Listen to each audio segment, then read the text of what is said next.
I guess the ultimate question is, China, in the context of today's world, you're calling it a semi-periphery state, trying to become a hegemony, a core state.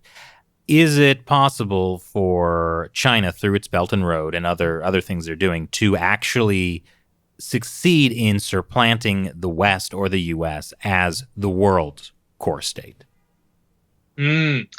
That is a topic of much discussion among world systems scholarship and also, international relations theory at large. This largely depends on the actions of the West. China has a clear trajectory. It wants to increase its exports and go global. Because it wants to increase its export and go global, it has to kind of change the politics on the ground there and to make it the most receptive to Chinese interests and to Chinese demands. What happens in these countries depends to a large extent on what the West does. I saw recently that the U.S. has launched the Clean Energy Initiative, and it signed up with like a dozen or so states, including Japan. And Japan is the keenest on stopping China in this regard. But I haven't seen much oomph. You know what I mean? It's not that forceful yet. So the question of whether China will replace the U.S. is that it depends. It depends, and if it does happen, it will be slow. It will not be. A process overnight. Because in West Africa, for example, you have France as the hegemony, and France is not going to sit by as China comes and takes over its previous turf. Even Russia, which China allies with closely, they dispute over Central Asia, over the stands, because Russia wants them to remain their periphery. So I don't think China will get there anytime soon, because even its closest friends don't really want it to get there. Iran, at its inception, at the inception of like modern day Iran, 1979, the Ayatollah at the time warned of the West and of China. So, it will be tricky for China to get to that level. But when it comes to an economic hegemony or some certain goals here and there, China has a good chance of achieving them, especially because China has so much infrastructure building capacity. Even though they're shoddy and some of them, there's checkered success here and there, if the West does not provide an alternative, then countries on the ground, whether or not they're bribed, may choose something shaky than nothing at all. And certainly, that would be the test of the West, is to outdo China in that regard. When it comes to Lebanon, for example, one reason that China has not fully, was not able to penetrate is because Lebanon is really close to the EU, and it's in the EU's best interest that Lebanon remains stable. And so when the EU approaches Lebanon with deals, it approaches them with low interest rates, but high costs, because European labor is more expensive than Chinese labor. Whereas China is new to the market, so it approaches with high interest rates because it wants to be cautious, but with very low labor costs for reasons such as maybe prisoners working on these and so on and so forth. But that's the competition is the battlefield is economic.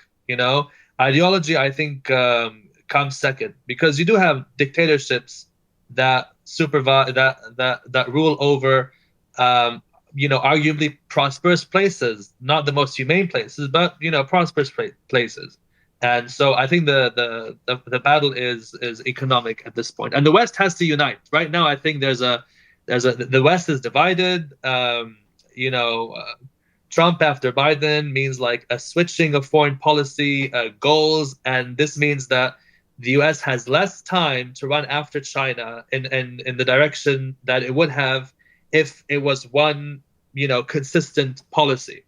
Even though the U.S. has something called efficient efficient systems behind the scenes that make sure that at least 70% of what happens stays the same no matter who's in charge.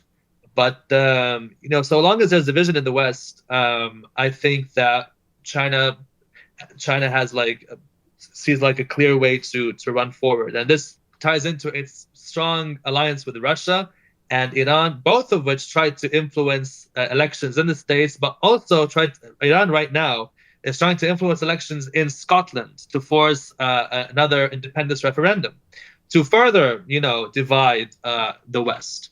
Of course, China does not interfere in other countries' political affairs. Yeah, exactly.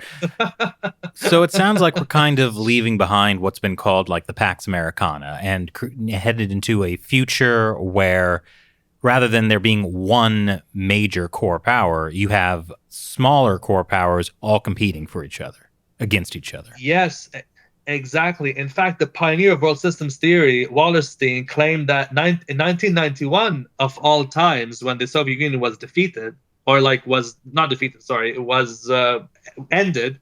He said that 1991 was the end of Pax Americana, even though it was when America was at its most victorious. And people thought, you're insane, how is this the end when they just won? But it's because the whole system changed and they had to start over from scratch again. And right now, you see there's dents in the in American and Western hegemony when Russia can just take Crimea, for example, when Russia can interfere in Syria, for example, when China can strike deals with Iran, for example. These are all dents in American hegemony that are being seeped into by, these gaps are being taken advantage of. Also, when it comes to institutions, Pakistan, for example, many countries owe China more money than the IMF. Oh. And so the competition is multifaceted. It is the end of Pax Americana, I think, but the decline is the decline. Like who's number 2 or number 3 remains to be seen. The EU is not something to underestimate, even though they're very peaceful and whatever. They're still a force to be reckoned with.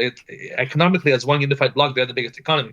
But I think that Russia, the EU, China, it's such a thrilling race to watch, but with serious consequences, of course, for liberty and for democracy and things like that. But scholarship is divided on Pax Americana, particularly because one theory, one scholar named Goen published in 2004 that there will be no end of Pax Americana. America will remain the number one power because in the 90s and in the 70s, it created instruments with which to rein in rising competition. Japan was booming, for example, in the 80s.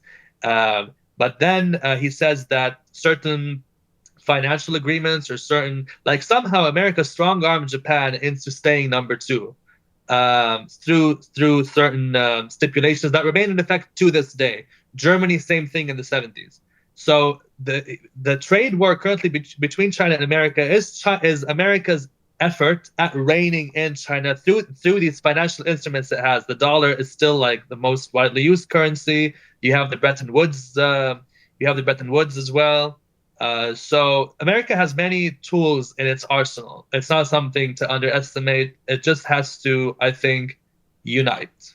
Once it does that and has a clear policy, then maybe the decline will cease or will happen slower. One final question from me, at least. Earlier, you said you sort of the definition of like a core state is one that has where the periphery depend economically on it, not the other way around. How does that apply to a situation like the United States and China, where there is a massive trade deficit? Exactly.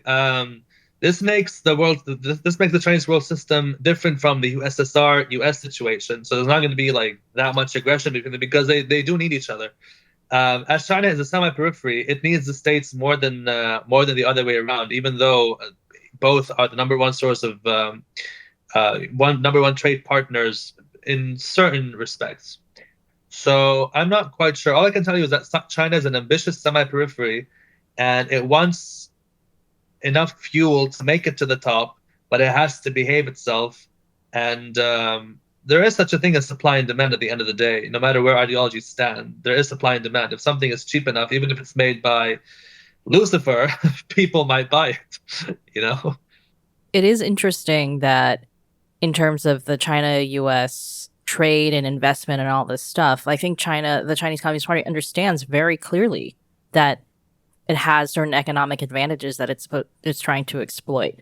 Like the desire for Western companies, for US companies to go to China for cheap manufacturing, for the China market, that kind of stuff. But then it comes up against the US dollar dominance of the world, like all of these fact that the systems are more controlled by the US dollar, essentially. So one of the things that some Chinese academics have been talking about lately is the need to get people to come invest in China in order to get that dependence on China in terms of like we should have Wall Street banks come in here and set up, you know, investment funds and things like that, because then we kind of control, like it's our playground essentially. Like right now they feel like financially they're still playing on the US's playground, and they will be for as long as the dollar is the dominant world currency. So you're saying we have the best swing sets. It's going to take a long time for China to build swing sets. Yeah. But that doesn't mean And they're they'll not going do to it with slave labor. Well, but they're going to start now. Yeah. Yeah. They started a while ago as well. Yeah, they started a while ago. It's interesting to look at self-sufficient states like Iran, for example, because of U.S. sanctions, has had to rely more on its own self.